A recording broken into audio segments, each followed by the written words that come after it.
नमस्कार साथियों, मैं जय मालाकार मालाकार क्लासेस में आप लोगों का स्वागत करता हूं। चलिए आप लोगों के लिए गणित का पेडागोजी का महामैराथन क्लास स्टार्ट करते हैं। इसमें जितने भी क्वेश्चन दिखाऊंगा मैं किसी न किसी एग्जाम में आए हुए हैं और उनका अमेंडमेंट आंसर का ही मैं आंसर आपको दिखाने की कोशिश करूंगा। जो फाइनल आंसर है आप इन आंसरों को दावा आपत्ति में भी यूज कर सकते हैं। तो आइए स्टार्ट करते हैं। पहला क्वेश्चन इस तरह से है, विशिष्ट उदाहरणों से सामान्यीकरण की ओर बढ़ना कहा जाता है या फिर जाना जाता है। आगमन विधि, निगमन विधि, वैज्ञानिक विधि या फिर सामान्यीकरण विधि। देखिए, विशिष्ट से सामान्य की ओर जाना क्या कहलाता है, तो यहाँ पर ये हो जाएगा ऑप्शन ए हो जाएगा आगमन विधि। विशिष्ट से सामान्य की ओर आगमन और सामान्य से विशिष्ट बोले तो निगमन हो जाता है। ठीक है, यहाँ पर अगर गणित है संश्लेषण विश्लेषण देता है तो संश्लेषण विश्लेषण में से हमें लेना पड़ता। ठीक है, आगे देखिए अगला प्रश्न, 5 संख्याओं का औसत 80 है। यदि इसमें से एक गणितीय प्रश्न आगे है, संख्या को हटा दिया जाता है तब औसत 90 हो जाता है। देखिए, अभी मैंने गणित औसत ट्रिक वाला बताया वैसा ही होगा। देखिए, 5 संख्याओं का 80 बोला है तो 5 गुणित 80 कर दीजिए। अगर आप लोगों ने ट्रिक वाला औसत नहीं देखा है तो इसका पिछला वीडियो देख लीजिएगा, वहाँ पे मिल जाएगा। तो ये हो जाएगा 400 हो जाएगा। ठीक है, और उसमें एक हटा दिया जाता है मतलब ये 4 हो जाएगा। ठीक है, तो उनका औसत कितना हो जाता है, बोल रहा है 90। तो 4 गुणित 90 कर दो, कितना हो जाएगा 9 तिया 36, ये 360।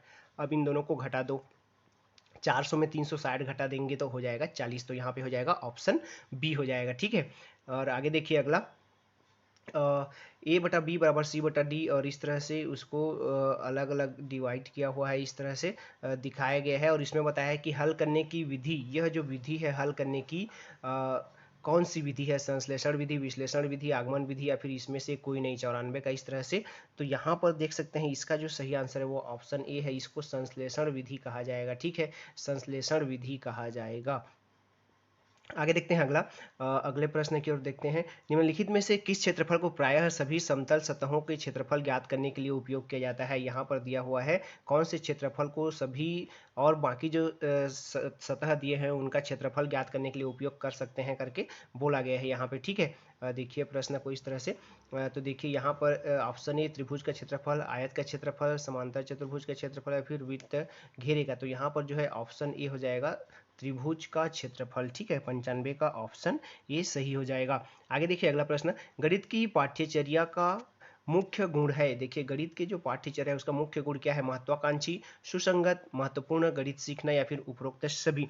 तो यहाँ पर जो सही आंसर है वो ऑप्शन डी है, उपरोक्त सभी है, डी हो जाएगा। ठीक है, महत्वाकांक्षी भी है, सुसंगत भी है, महत्वपूर्ण, गणित सीखना भी है। आगे देखिए अगला प्रश्न, वर्तमान पाठ्यचर्या का दोष है। देखिए, वर्तमान पाठ्यचर्या के कौन कौन से दोष हैं, पाठ्य पुस्तक केंद्रित होना, विषयों में सहसंबंध का अभाव, लचीलेपन का अभाव, उपरोक्त सभी। तो यहाँ पर जो सही आंसर है वो ऑप्शन डी है, उपरोक्त सभी हो जाएगा। ठीक है, महामैराथन क्लास बहुत सारे क्वेश्चन होंगे तो जरूर जुड़ जाइएगा इसमें से। देखिए अगला, राष्ट्रीय पाठ्यचर्या रूपरेखा एनसीएफ 2005। देखिए, एनसीएफ जो होता है 2005 अधिगम के रचनावादी उपागम का पर बल देती है क्योंकि वह खाली स्थान पर केंद्रित है। किस पर केंद्रित है, एनसीएफ 2005 संबंधित हमारे पिछला वीडियो प्लेलिस्ट पर जाकर देख लीजिएगा, मिल जाएगा आप लोगों को। तो यहाँ पर ऑप्शन इस तरह से दिए हुए हैं, ऑप्शन देखिए, ए बी सी डी, ए परिभाषाओं और सूत्रों की को याद कराने, नियमित गृह कार्य जमा कराने, या फिर इस तरह से सी गतिविधियों में शामिल करते हुए शिक्षार्थियों की सक्रिय भागीदारी या फिर शिक्षक द्वारा प्रभावी व्याख्यान और अनुमोदन। तो यहाँ पर जो सही आंसर है वो है ऑप्शन सी हो जाएगा, गतिविधियों में शामिल करते हुए शिक्षार्थियों की सहभागीदारी है ना, सक्रिय भागीदारी। आगे देखिए, गणित शिक्षा का मुख्य उद्देश्य क्या है बताया है यहाँ पर, गणित को विद्यार्थियों को गणित समझने में मदद करना, उपयोगी क्षमताओं का विकास करना, बच्चों की गणितीय प्रतिभाओं का विकास करना या फिर ज्यामिति के प्रमेयों और उनके प्रमाणों का स्वतंत्र रूप से सृजन करना। तो यहाँ पर जो सही आंसर है 104 का वो ऑप्शन सी है, बच्चों की गणितीय प्रतिभाओं का विकास करना। ठीक है, ऑप्शन सी हो जाएगा। आगे बढ़ते हैं अगले प्रश्न, निम्नलिखित में से किसका विकास स्कूल में गणित शिक्षा का उद्देश्य नहीं है। गणित शिक्षा का उद्देश्य नहीं है उसको बताना है, वह निर्णय लेने की शक्ति, वैज्ञानिक सोच, याददाश्त या फिर विश्लेषण की क्षमता। तो यहाँ पर जो सही आंसर है वो है आपका ऑप्शन सी है, याददाश्त क्षमता बढ़ाना इसका उद्देश्य नहीं है। बाकी तीनों इसके उद्देश्य हो सकते हैं लेकिन ये तीसरा इसका उद्देश्य बिल्कुल नहीं है, याददाश्त क्षमता बढ़ाना। आगे देखिए, सूचना के सभी अंशों को एक साथ रखना तथा ज्ञात से अज्ञात की ओर बढ़ना। देखिए, ज्ञात से अज्ञात की ओर बढ़ना क्या कहलाएगा, वैश्लेषिक, संश्लेषिक, आगमन, निगमन। देखिए यहाँ पर 107 नंबर का जो सही आंसर हो जाएगा वो ऑप्शन बी हो जाएगा, ज्ञात से अज्ञात की ओर। ठीक है, ज्ञात से अज्ञात की ओर बोला है और सभी अंशों को एक साथ, सूचना के सभी अंशों को, तो यहाँ पर जो सही आंसर है वो संश्लेषण हो जाएगा। ठीक है, ज्ञात से अज्ञात मतलब संश्लेषण। यहाँ पर गणित के दिया गया है इसलिए उसको हम गणित लेंगे। अगर यही दूसरी जगह पूछता ज्ञात से अज्ञात, अगर बाल विकास में पूछे ज्ञात से अज्ञात, तो वहाँ पर आगमन लगाना है आपको। ठीक है, आगे देखिए अगला प्रश्न, पढ़ाने की प्रक्रिया से हटकर सीखने की प्रक्रिया पर जोर देता है कौन? पाठ्यक्रम केंद्रित शिक्षा, बाल केंद्रित शिक्षा, शिक्षक केंद्रित शिक्षा, या फिर इसमें से कोई नहीं। तो यहाँ पर जो सही आंसर है वो है ऑप्शन बी है, बाल केंद्रित शिक्षा जो है पढ़ाने की प्रक्रिया से हटकर सीखने की प्रक्रिया पर जोर होता है। एक शिक्षक शिक्षार्थियों को दैनिक जीवन में गणित के अनुप्रयोग विषय के साथ गणितीय जनरल जो है पत्रिका तैयार करने के लिए बढ़ावा देता है। यह क्या गतिविधि है? कौन सी गतिविधि है उसको बताना है। 109 नंबर का ऑप्शन इस तरह से दिया है, शिक्षार्थियों की गणितीय संकल्पनाओं के समझ की परीक्षा करने की, अपने ज्ञान और विचारों को साझा करने के लिए शिक्षार्थियों को अवसर उपलब्ध करने की, गणित की समझ विकसित करने के लिए में शिक्षार्थियों की सहायता करने की, या फिर गणितीय संकल्पनाओं और उसके अनुप्रयोग में संबंध बैठाने और अपने ज्ञान का तथा विचारों के साझा करने में शिक्षार्थियों की सहायता करने में। तो यहाँ पर जो सही आंसर है वो ऑप्शन डी हो जाएगा। इस तरह से आगे बढ़ते हैं अगला, राष्ट्रीय पाठ्यचर्या जो है एनसीएफ 2005 के अनुसार विद्यालयों में गणित शिक्षण का संकीर्ण उद्देश्य पूछा है। यहाँ पर संकीर्ण उद्देश्य क्या हो सकता है? देखिए, संख्यात्मक कौशलों का विकास, बीजगणितीय पढ़ाना, परिकल्पना का व मापन पढ़ाना, या फिर ऑप्शन डी इस तरह से दिया हुआ है। तो यहाँ पर जो सही आंसर है वो ऑप्शन ए है, संख्यात्मक कौशलों का विकास। ऑप्शन ए हो जाएगा एनसीएफ 2005 के अनुसार। ठीक है, आगे देखते हैं अगला प्रश्न, गणित भाषा का मुख्य गुण। देखिए, दोष भी आ गया है, गुण भी आ गया है। तो यहाँ पे मुख्य गुण क्या है उसको बताना है। शुद्धता, सत्यता, उपरोक्त ए और बी दोनों, या फिर इसमें से कोई नहीं। तो यहाँ पर जो सही आंसर है वो ऑप्शन सी है, ए और बी दोनों हो जाएगा। ठीक है, आगे देखते हैं, गणित शिक्षण विधि कक्षा में यह एक तरीका है। क्या है? शिक्षकों की बॉडी एक्शन का, विषय वस्तु के प्रेजेंटेशन का, याददाश्तीकरण का, या फिर मानसिक व्यायाम का। तो 113 का जो सही आंसर है वो ऑप्शन भी है, विषय वस्तु के प्रेजेंटेशन का। गणित शिक्षण क्या है? तो विषय वस्तु के प्रेजेंटेशन का एक तरीका है। ठीक, आगे बढ़ते हैं 115 नंबर का प्रश्न। देखिए यहाँ पर, निम्नलिखित में से कौन सत्य नहीं है उसको बताना है। विद्यार्थी अपने व्यवस्थित ज्ञान का निर्माण कर सकते हैं अपने को सम्मिलित करने में। क्या, किसमें? तो इस तरह से ऑप्शन दिया है, प्रयोग, आत्म परीक्षण, सामूहिक कार्य, ब्रेन स्टॉर्मिंग सेशन, है ना। तो यहाँ पर जो सही आंसर है वो ऑप्शन भी है, आत्म परीक्षण। ठीक है, आत्म परीक्षण कर में शामिल होते हैं। ठीक है, आगे देखिए, गणितीय विचार निम्न क्रम में विकसित किए जाते हैं, अनुभव, प्रतीक, चित्र, भाषा। ठीक है, यहाँ पर उसका ऑप्शन दिया हुआ है। तो इस तरह से इसका जो सही क्रम हो जाएगा वो अनुभव, फिर भाषा, फिर आपका चित्र, फिर प्रतीक। ये उसका सही क्रम, तो ऑप्शन डी इसका सही हो जाएगा। ठीक है,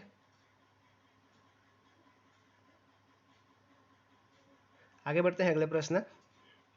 देखिए अगला प्रश्न, शिक्षा आयोग 64-66 के अनुसार गणितीय शिक्षण में ज्यादा जोर क्या समझने में होना चाहिए? मूलभूत सिद्धांत, यांत्रिक शिक्षण, गणितीय परिकल्पना, या फिर उपरोक्त सभी। तो यहाँ पर जो सही आंसर है वो ऑप्शन ए है, मूलभूत सिद्धांत सीखने में ज्यादा जोर होना चाहिए। ठीक है, उसको बोला गया है ऑप्शन ए, ऑप्शन डी नहीं होगा।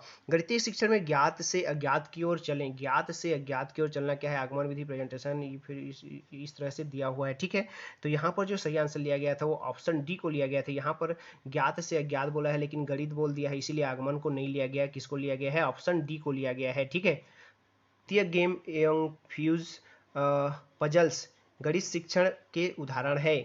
किसके द्वारा? प्ले वे विधि, समस्या हल विधि, प्रयोगशाला विधि, इसमें से कोई नहीं। तो इसका जो सही आंसर है वो ऑप्शन ए है, प्ले वे विधि है। कौन सी विधि है? प्ले वे विधि है। आकलन का निकटतम संबंध होता है विषय वस्तु से, आकलन विधियों से, उद्देश्यों से, या फिर इसमें से कोई नहीं। तो यहाँ पर जो सही आंसर है 101 का, वो इसको देखिए, इसको जो है व्यापम ने आकलन का निकटतम संबंध किससे, इसको विलोपित कर दिया था। ठीक है, याद रखिएगा। अगला प्रश्न देखिए, सामान्यतः गणित सीखना कठिन होता है क्योंकि इसकी प्रकृति मूलतः अमूर्त होती है, बच्चे इसे पढ़ना नहीं चाहते, अच्छे शिक्षकों की उपलब्धता का न होना, या फिर शिक्षण विधियां दोषपूर्ण होना। तो 102 का जो सही आंसर है वो ऑप्शन ए है, इसकी प्रकृति जो है अमूर्त होती है इसलिए ये कठिन होती है। ठीक है, आगे देखते हैं, निम्नलिखित में से कौन सी एक गणित शिक्षण की विशेष योग्यता है। गणित उपकरणों के प्रयोग करने की क्षमता, गणित कक्षा संचालन करने की योग्यता, विभिन्न शिक्षण विधियों का ज्ञान या फिर उपरोक्त सभी। तो यहाँ पर जो सही आंसर है वो है ऑप्शन डी है, उपरोक्त सभी होना चाहिए। यहाँ पर ऑप्शन डी हो जाएगा, उपरोक्त सभी गुण उसमें होने चाहिए। आगे देखते हैं अगला प्रश्न। फोक एल्गोरिदम मानसिक रूप से किस कार्य के लिए उपयोगी है? संख्या, संक्रियाएं, मापन, अनुमानन या फिर उपरोक्त सभी। तो यहाँ पर भी जो हो जाएगा ऑप्शन डी हो जाएगा, उपरोक्त सभी हो जाएगा। ठीक है, आगे बढ़ते हैं अगले प्रश्न की ओर। इस तरह से, निम्नलिखित में से कौन सी सीखने की रणनीति बी.एस. ब्लूम द्वारा विकसित नहीं की गई? कौन सा है जिसको बी.एस. ब्लूम ने विकसित नहीं किया है, उसको बताना है। तो यहाँ पर जो सही आंसर है वो है आपका ऑप्शन डी है, इकाई परीक्षण निरीक्षण को नहीं किया है। ठीक है, ऑप्शन डी हो जाएगी, बी.एस. ब्लूम ने नहीं की है, तो ऑप्शन डी। आगे देखते हैं, संख्या संक्रियाओं को बताते समय खाली स्थान के समझ पर जोर देना चाहिए। किसको? आकार, पैटर्न, आंकड़ा, परिचालन या फिर उपरोक्त सभी। ठीक है, तो यहाँ पर 112 का जो सही आंसर है वो है आपका ऑप्शन बी है, पैटर्न पर जोर देना चाहिए। किस पर?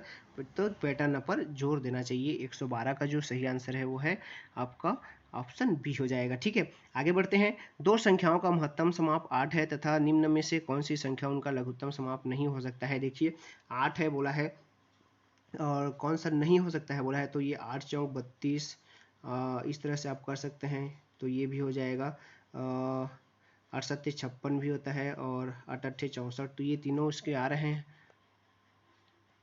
और ये तो यहाँ पर ऑप्शन डी हो जाएगा, 113 का जो हो जाएगा ऑप्शन डी। ये इसके किसी मल्टीप्लाई नहीं आ रहा है, तो यहाँ पर ऑप्शन डी हो जाएगा। ठीक है, ये ऑप्शन डी यहाँ पर सही हो जाएगा। गणितीय शिक्षण में कॉलम क्या समझने के लिए उपयोगी है? समवृत्त, वर्गों के वक्र को, सममिति को, ए और बी दोनों या फिर ए और बी दोनों नहीं, है ना, ये या बी परंतु दोनों नहीं। तो यहाँ पर जो सही आंसर है वो ऑप्शन सी है, ए और बी दोनों है। कॉलम क्या होता है? समवृत्त वर्गों के और सममिति दोनों को समझने की उपयोगी होता है। ठीक है, सामान्यीकरण से विशिष्ट उदाहरण की ओर बढ़ना जाना जाता है। देखिए, सामान्य से विशिष्ट की ओर बढ़ना क्या कहलाता है? आगमन, निगमन, वैज्ञानिक या फिर विशिष्टीकरण।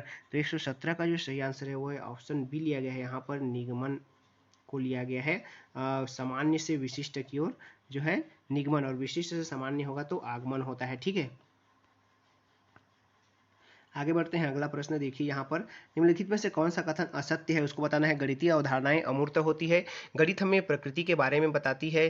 गणितीय अवधारणाओं की क्रमबद्ध श्रृंखला होती है। फिर गणित अवधारणाओं में तार्किक संबंध होता है। तो यहाँ पर जो सही आंसर है 118 का वो है ऑप्शन बी है, गणित हमें प्रकृति के बारे में बताती है। किसके बारे में बताती है? ये असत्य है। ठीक है, आगे देखिए, मूर्त से अमूर्त की ओर बढ़ना, समस्या हल विधि, प्रयोगशाला विधि, प्लेबे विधि या फिर पेडागोजी विधि। तो 119 को जो है देखिए, मूर्त से अमूर्त मतलब आगमन होगा या फिर संश्लेषण होगा, दोनों विधि नहीं दिया है, इसलिए इसको स्टार लगा दिया गया था। ठीक है, आपके व्यापम द्वारा। अगला देखिए, प्राइमरी गणित के लिए किसी भी पाठ्यक्रम को निश्चित ही किस श्रेणी को सम्मिलित करना चाहिए? मूर्त से अमूर्त, इस तरह से ऑप्शन दिया हुआ है। तो यहाँ पर जो सही आंसर है वो ऑप्शन ए है, मूर्त से अमूर्त की ओर होना चाहिए। ठीक है, आगे देखते हैं अगला।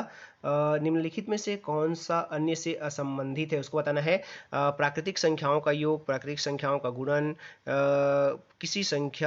किसी प्राकृतिक संख्या का घात ज्ञात करना है, उपरोक्त में से कोई नहीं। तो यहाँ पर जो सही आंसर लिया गया था ऑप्शन डी को लिया गया था, उपरोक्त में से कोई नहीं असंबंधित है उसको बोला गया था, तो डी को लिया गया था। त्रिभुज के क्षेत्रफल की संकल्पना, मूर्त अमूर्त या भी दोनों या फिर उपरोक्त में से कोई नहीं। तो यहाँ पर जो सही आंसर है वो ऑप्शन सी है, मूर्त अमूर्त दोनों होती है, यहाँ पर ऑप्शन सी हो जाएगा। कौन सी संकल्पना अधिक अमूर्त है बोला है? ज्यामिति, बीजगणित, संख्यात्मक या फिर इस तरह से सी डी में दिया है सभी समान रूप से अमूर्त हैं। तो यहाँ पर जो सही आंसर है 94 का वो है ऑप्शन बी है, बीजगणित अधिक अमूर्त है बोला है, ऑप्शन बी हो जाएगा यहाँ पर। आगे देखते हैं, विद्यार्थियों को शेषफल की संकल्पना को समझने का सबसे प्रभावी तरीका है। ऑप्शन ए इस तरह से है, समान आकार के कुछ घनों को इकट्ठा करके और उनका समूह बनाकर और प्रत्येक समूह में घनों की संख्या को बदलकर तथा दर्शाना कि घन समूह में नहीं है। लकड़ी के छड़, ऑप्शन बी दिया हुआ है, को टुकड़ों में खंडित करना। स्वाभाविक संख्या को किसी छोटी स्वाभाविक संख्या से वास्तविक संख्यात्मक विभाजन द्वारा या फिर उपरोक्त सभी। तो यहाँ पर जो सही आंसर है 98 का वो ऑप्शन ए हो जाएगा।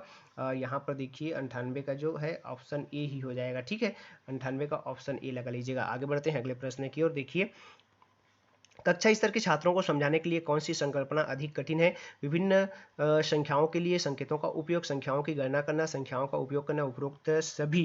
तो यहाँ पर जो सही आंसर है 103 का वो है ऑप्शन ए है, विभिन्न संख्याओं के लिए संकेतों का उपयोग करना, ऑप्शन ए सही हो जाएगा। आगे बढ़ते हैं अगले प्रश्न की ओर। निम्नलिखित में से कौन सी सही नहीं है उसको बताना है।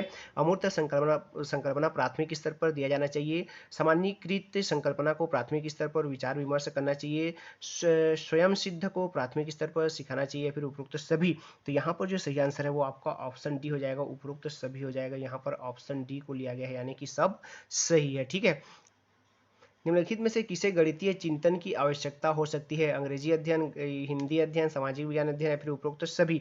तो यहाँ पर जो सही आंसर है वो है ऑप्शन सी को लिया गया है, सामाजिक विज्ञान के अध्ययन को गणितीय चिंतन की आवश्यकता हो सकती है। ठीक है, आगे देखिए, गणितीय शिक्षण अभिक्षमता के लिए आवश्यक है। गणित की भाषा, गणित की मूल संकल्पनाओं की समझ, गणितीय संप्रेषण की क्षमता या फिर उपरोक्त सभी। तो यहाँ पर जो सही आंसर है 108 का ऑप्शन डी है, उपरोक्त सभी ऑप्शन डी हो जाएगा। आगे बढ़ते हैं अगले प्रश्न की ओर। देखिए 112 नंबर के प्रश्न पे आते हैं। गणित अधिगम का मूल्यांकन मूलतः होना चाहिए पहचानात्मक, योगात्मक, रचनात्मक, उपरोक्त सभी। तो यहाँ पर जो सही आंसर हो जाएगा वो ऑप्शन डी हो जाएगा, उपरोक्त सभी हो जाएगा। ठीक है, आगे बढ़ते हैं अगले प्रश्न की ओर। अगला प्रश्न 113 नंबर का प्रश्न देखिए, किसी छात्र को विभिन्न ज्यामितीय समतल आकृतियां देकर सदृश आकृतियों का समूह बनाने के लिए कहा गया, उसे निम्नलिखित प्रक्रिया का पालन करना होगा, कौन सा क्रम सही है? देखिए, संक्षिप्तीकरण, निगमन, स्पष्टीकरण, विश्लेषण। तो यहाँ पर जो 113 का जो सही आंसर है वो है ऑप्शन सी हो जाएगा। इस तरह से दिया हुआ है, तीसरा चौथा करके दिया हुआ है, तीसरा चौथा पहला और दूसरा। ठीक है, यहाँ पर ऑप्शन सी सही हो जाएगा। आगे बढ़ते हैं। देखिए यहाँ पर एक गणित दिया हुआ है, इस तरह की साधारण भिन्नों में बदलना है। तो इस तरह देखिए, जो संख्या रिपीट होती है, यहाँ पर पॉइंट के बाद जो संख्या रिपीट होती है, देखिए इस तरह से वही संख्या रिपीट हो रही है ना, 23। तो यहाँ पर इसके लिए क्या किया जाता है, 99 लिख दिया जाता है नीचे और ऊपर उसी संख्या को लिख दिया जाता है। तो ये 23/99। तो ये ऑप्शन सी हो जाएगा। ठीक है, ये हो जाएगा। अगले प्रश्न की ओर बढ़ते हैं। परिधि की संकल्पना के बारे में किसी छात्र के समझ को एक शिक्षक कैसे मूल्यांकित करे? इस तरह से ऑप्शन दिया हुआ है 116 नंबर का। देख सकते हैं आप, छात्रों को दी गई लंबाई के आयत का परिधि ज्ञात करने के लिए प्रश्न देकर, छात्रों को धागे का टुकड़ा तथा समतल वस्तु देकर वस्तु की परिधि ज्ञात करने के लिए कहकर, छात्रों को पूछना दो दिए गए समतल वस्तुओं में से बताइए कि किसका परिधि अधिक होगा या फिर उपरोक्त सभी। तो यहाँ पर जो 116 का सही आंसर लिया गया वो ऑप्शन बी को लिया गया था, छात्रों को धागे के टुकड़े वाला। ठीक है, यहाँ पर ऑप्शन बी सही हो जाएगा। आगे बढ़ते हैं अगले प्रश्न की ओर। प्राथमिक छात्रों को उनके कार्यकारी स्मृति में गणितीय ज्ञान रखने की असमर्थता का अधिक प्रसंभाव्य कारण है, कौन सा है उसको बताना है। ठीक है, तो यहाँ पर जो सही आंसर लिया गया था वो ऑप्शन ए को ही लिया गया था, गणितीय ज्ञान का मूल संकेतों पर आधारित होगा, ऑप्शन ए को लिया गया था। ऑप्शन इस तरह से थे इसमें ऑप्शन ए को ही लिया गया था। ठीक है, आगे देखिए 120 नंबर के प्रश्न। निम्नलिखित में से कौन सी सर्वाधिक सामान्य संकल्पना है? प्राकृत संख्या है, पूर्ण संख्या है, सम संख्या है, फिर विषम संख्याएं। तो यहाँ पर जो सही आंसर है वो ऑप्शन बी है, पूर्ण संख्याएं सर्वाधिक सामान्य है, यहाँ पर ऑप्शन बी हो जाएगा। आगे बढ़ते हैं अगले प्रश्न की ओर। देखिए, संख्या पद्धति की सोपान क्रमिक श्रृंखला को प्रदर्शित करता है। यहाँ पर NWQZ है ना, इससे बता चुका हूँ मैं। तो सबसे पहले प्राकृत संख्या, फिर पूर्ण संख्या आते हैं, पूर्ण संख्या के बाद आपके पूर्णांक, पूर्णांक के बाद आपका पूर्णांक में जेड, फिर उसके बाद क्यू। ठीक है, परिमेय संख्या। तो NWZQ ऑप्शन सी सही हो जाएगा। ठीक है, आगे देखिए, दो संख्याओं का योग एक सम संख्या है, आप कैसे सिद्ध करेंगे? अवलोकन से, प्रयोग से, तर्क से या फिर अनुभव से। तो यहाँ पर जो सही आंसर है आप किससे, तो तर्क से सिद्ध करेंगे। दो विषम संख्याओं का योग एक सम संख्या होता है, 1 धन 3 करेंगे तो 4 होता है, इसको सिद्ध करेंगे तो तर्क के माध्यम से ही सिद्ध कर सकते हैं। गणित सीखने की प्रक्रिया आसान हो सकती है यदि क्या, सोपान क्रमिकता के आधार पर शिक्षण योजना बनाई जाए, सभी अवधारणा मूर्त रूप से समझाया जाए, व्यापक विचारों का विशिष्टीकरण किया जाए, फिर गणितीय प्रतीकों का कम से कम उपयोग किया जाए। तो यहाँ पर जो सही आंसर है वो है ऑप्शन ए है, सोपान क्रमिक के आधार पर शिक्षण योजना बनाई जाए, 93 का ऑप्शन ए हो जाएगा। आगे बढ़ते हैं अगले प्रश्न की ओर। देखिए 94 नंबर का प्रश्न, कक्षा 4 के एक, देखिए यहाँ पर जोड़ घटाव दिया है, जो योग करने के लिए कहा गया। एक छात्र प्रश्न के उत्तर निम्नानुसार लिखता है। देखिए, उसको जोड़ने के लिए दिया गया और इस तरह से जोड़ रहा है, मतलब इकाई दहाई का उसको ज्ञान नहीं है, सैकड़े हजार से जोड़ना प्रारंभ कर दिया है ना, पीछे से जोड़ रहा है। तो इसको कौन सा क्या है ऑप्शन इस तरह से दिया हुआ है, क्या हो जाएगा इसका, तो इसका जो हो जाएगा स्थानीय मान की अवधारणा उसको बताना पड़ेगा। ठीक है, ऑप्शन बी सही हो जाएगा, स्थानीय मान उसको बताना पड़ेगा। ठीक है, आगे देखिए बच्चे द्वारा विकसित इनमें से कौन सी क्षमता सीखने बैंकिंग मॉडल का उदाहरण है ना? कौन सी क्षमता जो है बैंकिंग मॉडल का उदाहरण है? अपने आसपास की दुनिया की आधार पर समझ बनाना, निर्देश की एक श्रृंखला को याद कर उसका थोड़ा सा लेफ्ट हो गया है, देख लीजिएगा। ऑप्शन इस तरह से है 109 का। तो 109 का जो सही आंसर हो जाएगा वो ऑप्शन सी है, तथ्यों को याद करता है और उन्हें बता पाता है। ठीक है, ये बैंकिंग मॉडल का उदाहरण है। ठीक है, आगे देखिए। पाओलो फ्रेरे के ने सीखने के किस मॉडल पर बात की थी? प्रोग्रामिंग, बैंकिंग, रचनावादी या फिर सेल्फ लर्निंग? तो 110 का जो सही आंसर है वो है ऑप्शन बी है, बैंकिंग मॉडल पर बात की थी। ठीक है, पाओलो फ्रेरे ने बैंकिंग मॉडल, ऑप्शन बी यहाँ पर सही हो जाएगा 110 का। आगे चलते हैं 111 नंबर के प्रश्न। निम्नलिखित में से कौन से कथन प्रोग्रामिंग से संबंधित है? कथन इस तरह से दिया हुआ है, ज्ञान को दिमाग में रखना और ज़रूरत पड़ने पर बता पाना। सभी बच्चे एक ढंग से सीखते हैं, सीखने की गति अलग अलग हो सकती है। बच्चे सीखने की प्रक्रिया में सक्रिय रूप से भाग लेते हैं या फिर सहभागी होते हैं। सीखना टुकड़ों में होता है। तो यहाँ पर जो सही आंसर है आपका 111 का, उसका सही आंसर हो जाएगा ऑप्शन ए हो जाएगा 2 और 4। ठीक है, ऑप्शन ए यहाँ पर हो जाएगा। कथन 2 और 4 सही है। ठीक है, आगे देखते हैं। बच्चों को अमूर्त स्तर पर कार्य करने की क्षमता की करने की निरूपण का कौन सा क्रम सबसे अधिक उपयुक्त है? बोल रहा है इस पर ठोस, प्रतीकात्मक और चित्रात्मक इस तरह से दिया हुआ है 112। यहाँ पर जो सही आंसर लिया गया था वो ऑप्शन बी को लिया गया, ठोस फिर चित्र फिर प्रतीक। ठीक है, आगे बढ़ते हैं अगले प्रश्न की ओर। ऐसा कथन जो स्वयं सिद्ध कथनों से तर्क द्वारा प्राप्त किए जाते हैं कहलाते हैं, क्या कहलाते हैं?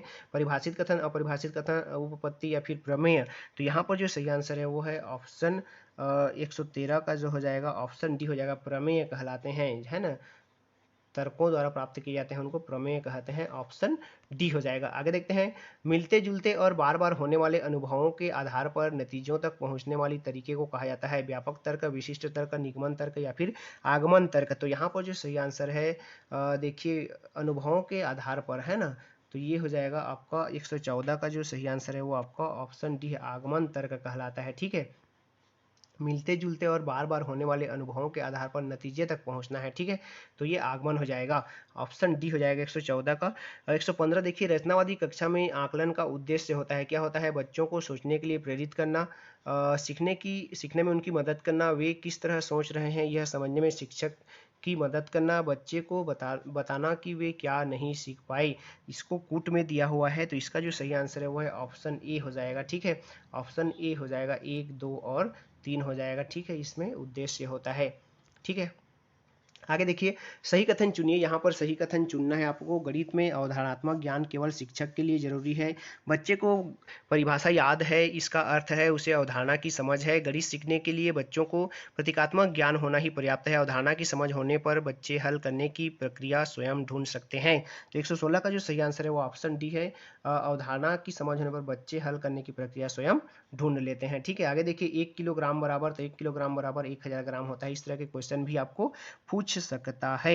आगे देखिए 118। बच्चों की गलतियां सीखने में मददगार है, यह किसने कहा था? ब्रूनर, वाइगोस्की, पाओलो फ्रेरे या फिर पियाजे ने? ठीक है, तो 118 का जो सही आंसर है वो 118 का डी है, पियाजे ने कहा था। ठीक है, बच्चों की गलतियां सीखने में मददगार होता है, ऑप्शन डी हो जाएगा। किन्होंने कहा था 118? ऑप्शन डी, पियाजे ने कहा था। ठीक है, सीखने के मॉडल में कौन सी बातें सम्मिलित हो सकती है? सीखने का अर्थ क्या है? इस तरह से ऑप्शन दिया हुआ है और उसका कूट में दिया हुआ है आंसर। ठीक है, 119 का कूट में दिया हुआ है। तो यहाँ पर जो सही आंसर हो जाएगा वो ऑप्शन बी हो जाएगा, 1, 2 और 4 हो जाएगा। ठीक है, आगे बढ़ते हैं। रचनावादी कक्षा की विशेषता है, रचनावादी कक्षा की विशेषता क्या है उसको बताना है। ऑप्शन कूट में दिया हुआ है इस तरह से। शिक्षक खोजबीन करने में बच्चों की मदद करते हैं, बच्चों के पास अभ्यास करने के पर्याप्त अवसर होते हैं, बच्चे एक दूसरे के विचार विमर्श करते हैं, शिक्षक बच्चों को प्रश्न पूछने और आसानी से बात रखने की स्वतंत्रता देते हैं। तो यहाँ पर जो सही आंसर है वो ऑप्शन सी है, 3, 4 और 1, 3, 4 और 1 हो जाएगा। यहाँ पर ऑप्शन सी हो जाएगा। आगे देखिए अगला प्रश्न। नीचे दिए गए किस कथन की सत्यता की कसौटी की जांच केवल अनुभविक तरीके से की जा सकती है? यहाँ पर देखिए। पानी 100 अंश सेल्सियस पर उबलता है, मोरनी सितंबर के आसपास अंडे देती है, 12 4 से पूर्णतः विभाजित है, दो विषम संख्याओं का योग हमेशा एक सम संख्या होता है। तो यहाँ पर जो सही आंसर है वो ऑप्शन बी है, केवल अनुभव के आधार पर बताना है। तो मोरनी सितंबर में अंडा देती है, इसको अनुभव के आधार पर बना सकते हो, बाकी सब ये जो है तथ्यात्मक बातें हैं। ठीक है, गणितीय संक्रियाओं को सरल, तेज और मशीनी बनाता है। मूर्त परिस्थितियां, नई समस्या प्रस्तुत करना, प्रतीक और एल्गोरिदम या फिर अनुभव लगाना। तो यहाँ पर जो सही आंसर है वो है ऑप्शन सी है। प्रतीक और एल्गोरिदम जो है मशीनी बनाता है, ठीक है।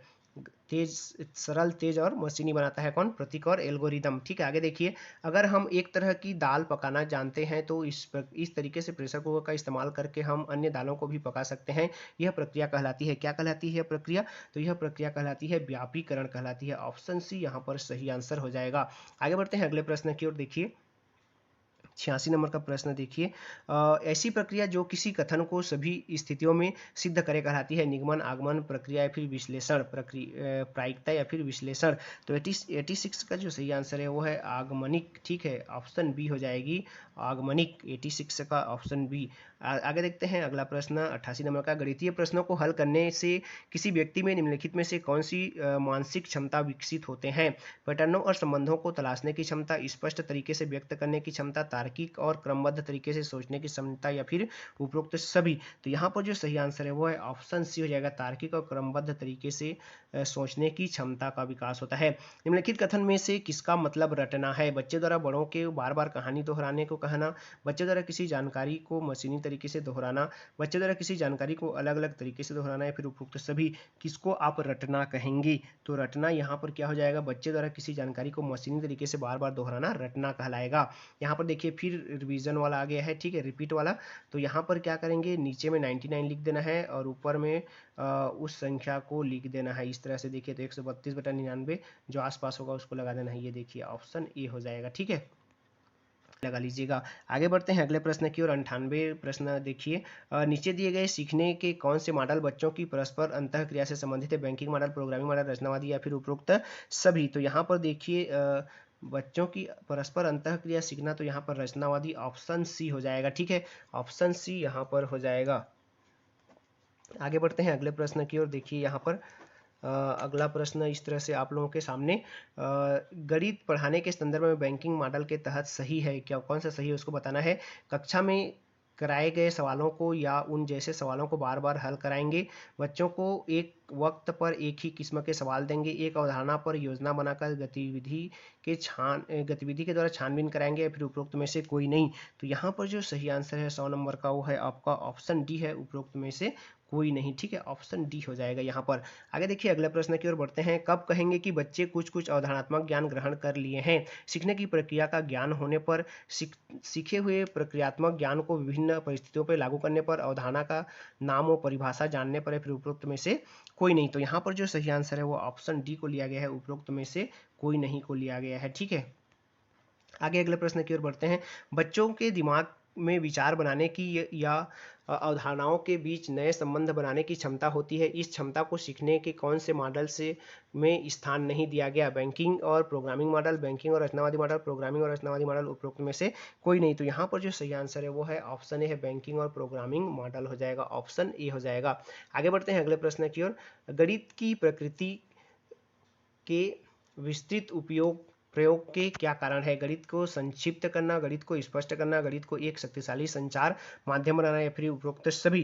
तो यहाँ पर जो सही आंसर है वो आपका ऑप्शन डी है, उपरोक्त सभी हो जाएगा, ठीक है। अगला प्रश्न, आकलन के उद्देश्य हैं। कौन सा आकलन का उद्देश्य बताना है? सीखने की प्रक्रिया को मार्गदर्शन देना, सीखने की प्रक्रिया को केंद्रित करना, सीखने की क्रिया को आगे बढ़ाना या फिर उपरोक्त सभी। तो यहाँ पर जो सही आंसर है वो आपका ऑप्शन सी है, सीखने की प्रक्रिया को आगे बढ़ाना। तो ये थे कुछ इंपॉर्टेंट क्वेश्चन। आई होप अच्छा लगा होगा। अच्छा लगा तो वीडियो को लाइक कीजिएगा, चैनल पर नए हैं तो चैनल को सब्सक्राइब कर लीजिएगा। नमस्कार, जय हिंद।